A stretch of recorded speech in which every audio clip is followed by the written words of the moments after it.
خدا باپ، خدا بیٹی اور خدا پاک روح کے نام سے آپ سب کو سلام۔ آج سال 2025 کا پہلا اتوار ہے اور آج ہم سال کے پہلے اتوار میں جس مضمون میں سے اپنی ہدایت اور رہنمائی کے لیے سیکھیں گے وہ ہے خدا کا خوف۔ اور یہ مضمون کیوں ہمارے لیے ضروری ہے؟ کیونکہ آج کے دور میں خدا کی حضوری کو، اس کی پاکیزگی کو، اس کے عظمت کو ایک بڑا کیجول سمجھا جاتا ہے، عام سی بات سمجھی جاتی ہے۔ تو آج ہم خدا کے پاک کلام میں سے سیکھیں گے کہ خدا کی حضوری، اس کے استحقاق اور اس کے جلال کے مطابق ہمیں خدا کے پاک کلام میں یہ تعلیم دی گئی ہے کہ ہم خدا کا خوف مانیں۔ کیونکہ خدا کے پاک کلام کے مطالعہ سے ہمیں یہ پتہ چلتا ہے کہ خدا کائنات کو تخلیق کرنے والا ہے، وہ ہر چیز پر اختیار رکھتا ہے، وہ قادر مطلق خدا ہے۔ اور خدا کے پاک کلام میں خدا کے بارے میں لکھا ہے، زندہ خدا کے ہاتھوں میں پڑنا غضبناک ہے، خطرناک ہے۔ دوسری طرف خدا کا پاک کلام ہمیں یہ سکھاتا ہے کہ ہر انسان پیدائشی طور پر گنہگار ہے، اور جیسا کہ رومیو 3 باب اس کی 23ویں آیت میں لکھا ہے، سب نے گناہ کیا اور سب خدا کے جلال سے محروم ہیں۔ خدا کا پاک کلام ہمیں یہ بھی سکھاتا ہے کہ جو ایمان کے سورما تھے، جن کا پختہ ایمان تھا، جو خدا کے بندے اور خدا کے لوگ کہلاتے تھے، وہ بھی خدا کی حضوری میں خدا کا خوف مانتے تھے۔ مثال کے طور پر پیدائش کی کتاب اس کے 18ویں باب کی 26 اور 27 آیات کے مطابق ابراہیم خدا کی حضوری میں اقرار کرتے ہوئے کہتا ہے کہ میں خاک و راکھ ہوں۔ خدا کی حضوری میں وہ اپنے آپ کو کچھ نہیں جانتا، کیونکہ وہ خدا کی پاکیزگی کو مانتا ہے اور خدا کی پاکیزگی میں خدا کا خوف رکھتا ہے، اور وہ اپنے آپ کو خاک اور راکھ کہتا ہے۔ ایوب 42واں باب اس کی 5ویں اور 6ویں آیت، ایوب جب خدا کی حضوری کا تجربہ کرتا ہے، خدا کے استحقاق کو، اختیار کو جانتا ہے، تو وہ کہتا ہے کہ میں نے تیری خبر کان سے سنی تھی، اب میری آنکھ دیکھتی ہے، اس لیے مجھے اپنے آپ سے نفرت ہے، میں خاک اور راکھ میں بیٹھ کر توبہ کرتا ہوں۔ وہ خدا کے اختیار کو جانتا ہے، اس کی ذات کو جانتا ہے، اس کی وسعت کو جانتا ہے، پاکیزگی کو جانتا ہے، کہتا ہے مجھے اپنی آپ سے نفرت ہے اور میں خاک اور راکھ میں بیٹھ کر توبہ کرتا ہوں۔ یہ خدا کا خوف ہے۔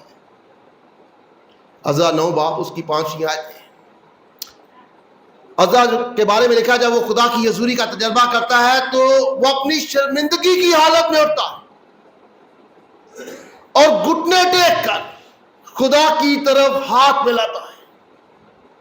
شرمندگی کی حالت سے مراد ہے وہ خدا کی حضوری میں اپنے آپ کو گنہگار جانتا ہے، اور گناہ کے باعث اس میں شرمندگی ہے، اور وہ شرمندگی کی حالت میں اٹھتا ہے اور گھٹنے ٹیکتا ہے، خدا کی طرف ہاتھ ملاتا ہے، کیونکہ وہ خدا کا خوف مانتا ہے۔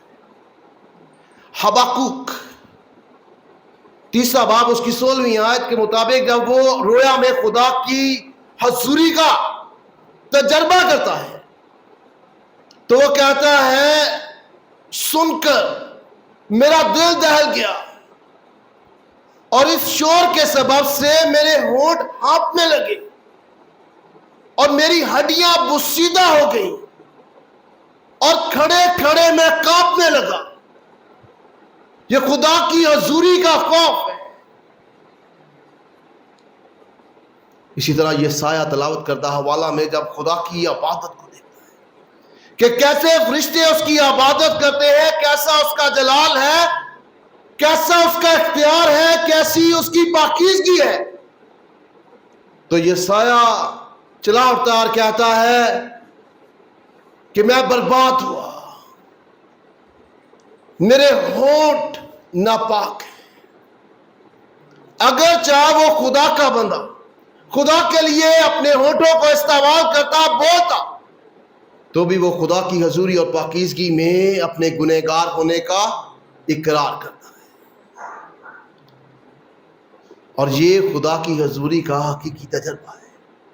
جب ہم خدا کی پاکیزگی کو جانتے ہیں, اس کے اختیار کو جانتے ہیں, اس کے استحقاق کو, عظمت کو جانتے ہیں, تو پھر ہم خدا کا خوف مانتے ہیں اور خدا کی حضوری میں اپنے آپ کو گنہگار مانتے ہیں.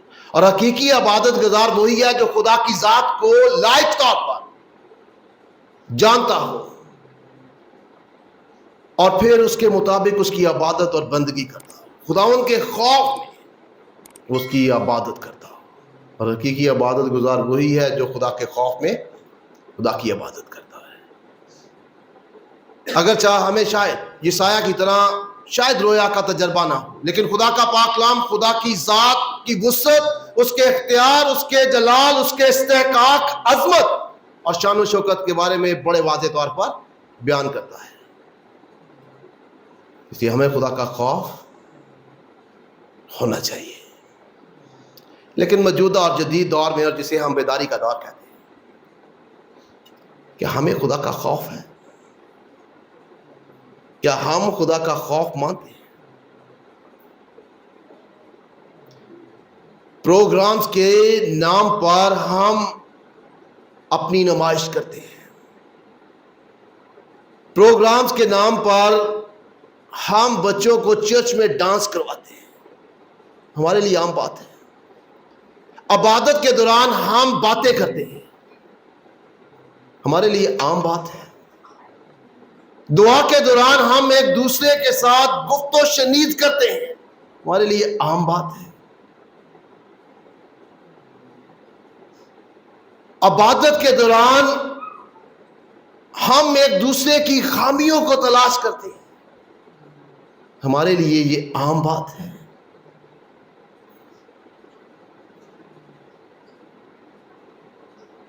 عبادت کے دوران ہم اپنی ذات کی بڑائی چاہتے ہیں. ہمارے لیے یہ عام بات ہے. ہمیں خدا کی حضوری کا خوف ہونا چاہیے. ہمارا یہ ایمان ہے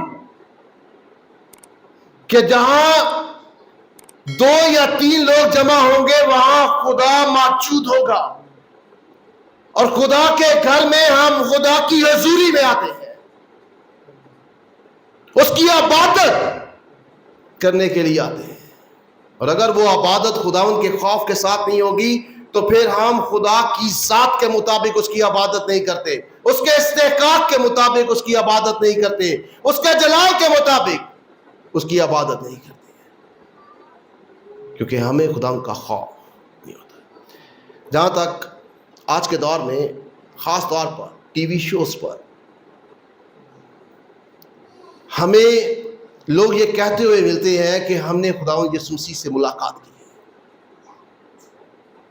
ہم نے خدا سے ملاقات کی ہے, خدا سے بات چیت کی ہے.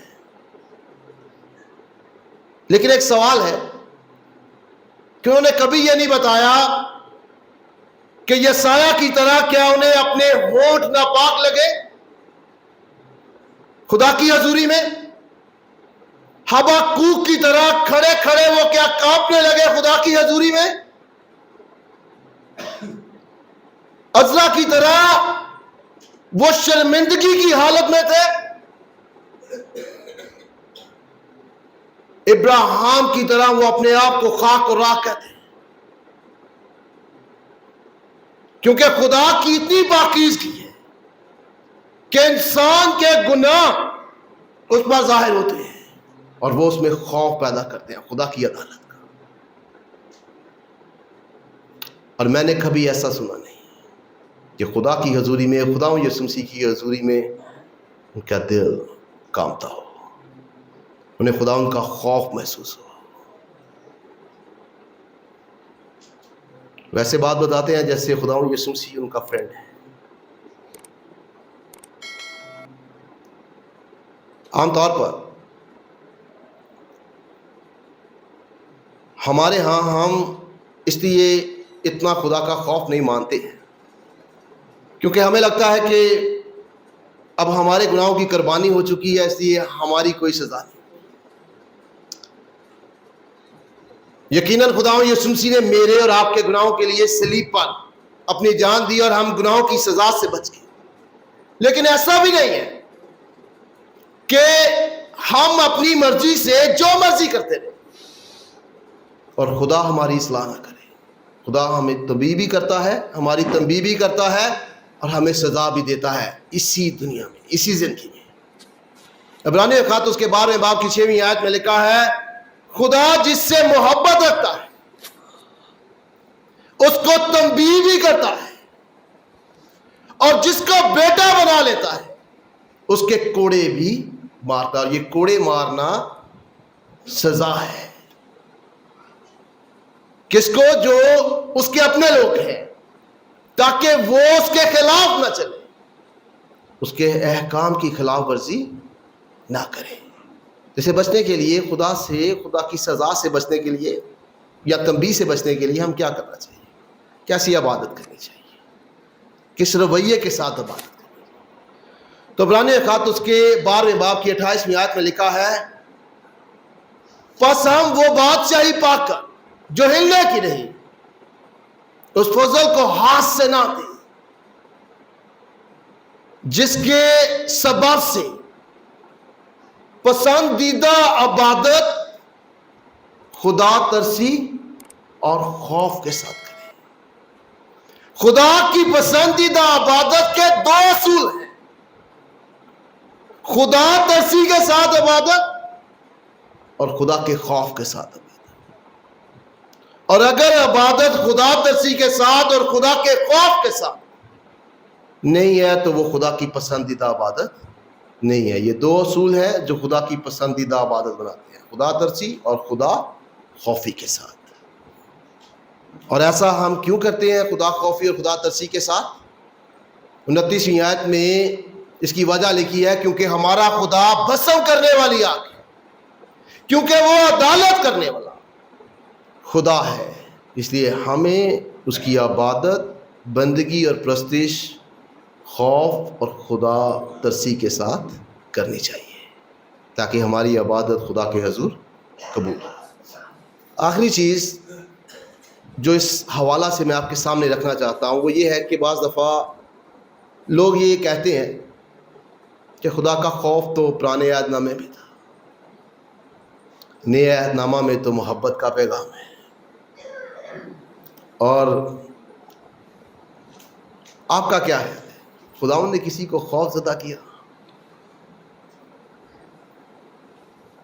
ہماری بیٹی نے کہا پالوس رسول، اس نے اپنے رسولوں کو اپنی موجودگی، اپنے اختیار اور اپنے جلال کے اظہار سے خوف زدہ کیا، کیونکہ خداوند یسوع مسیح کامل انسان اور کامل خدا ہے، وہ مجسم خدا ہے. اور جب اس نے اپنے آپ کو بطور خدا ظاہر کیا اور اختیار کو ظاہر کیا تو لوگوں نے اس کی حضوری سے خوف زدہ ہوئے، لوگ اس کی حضوری سے خوف زدہ ہوئے. چند مثالیں خدا کے پاک کلام میں سے میں آپ کے سامنے رکھنا چاہتا ہوں. مرکز کی انجیل اس کے 4 باب کی 37 سے 41 آیات کے مطابق خداوند یسوع مسیح کشتی میں سو رہے تھے، اس کے شاگرد ساتھ تھے، طوفان آ جاتا ہے اور شاگرد خداوند یسوع مسیح کو مدد کے لیے اٹھاتے ہیں اور وہ اٹھ کر پانی اور ہوا کو ڈانٹ دیتا ہے اور طوفان تھم جاتا ہے. خدا کے پاک کلام میں لکھا ہے. لیکن 41 آیت میں لکھا ہے کہ وہ نہایت ڈر گئے. طوفان کے تھمنے کے عین بعد شاگرد نہایت ڈر گئے. کس سے؟ خداوند کی حضوری سے، اس کی پاکیزگی سے،